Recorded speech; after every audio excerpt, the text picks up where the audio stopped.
Alright, we're now going to look at your structure editing tool, which is this tool right here with the boxes. So as I mentioned before, this tool focuses more on the way your website works and the way content is displayed as opposed to the actual content, which is this tool, the content editing tool.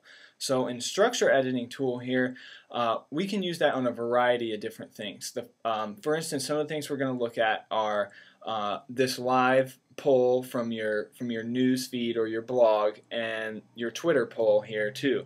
These are things that you edit using the structure editing tool. So if you look here, you've got on your left, this is typically tools that remove or, like I said, edit the physical instance, the aesthetics of it. The content editing options will or the structure editing options will often be on the right here.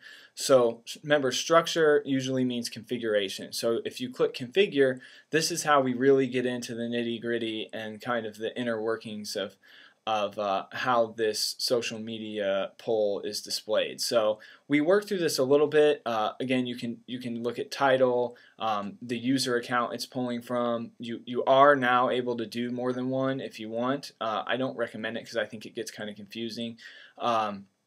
Your display count, meaning how many tweets you want it to show.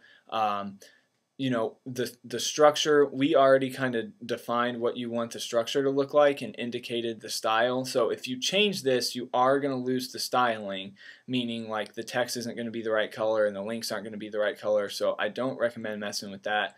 And here you can just decide, do you want it to show username, time, the picture of the account, and we do have follow me button indicated. So, and you can change the text there. So you can also filter what tweets are shown. Again, so you've indicated not to show @ replies. That's something that you can change. So again, that's sort of content editing for your Twitter poll for social media. If we look at the RSS poll, we have sort of a similar structure here. This is the RSS feed it's coming from your news section, and again, where you can adjust display counts and indicate what you want it to show, how much you want it to show, what you want it to say for read more and where it goes, and whether or not you want it to open in a new window. So that's kind of structure editing for some of the elements that are on your home page. Now, if we go into your news section, which is essentially the blog, there is another option here for configure this page. And again, this just sort of gives you some more options in terms of how different things are shown. We've already gone in and adjusted a lot of these settings, but I did just want to show them to you quite quickly.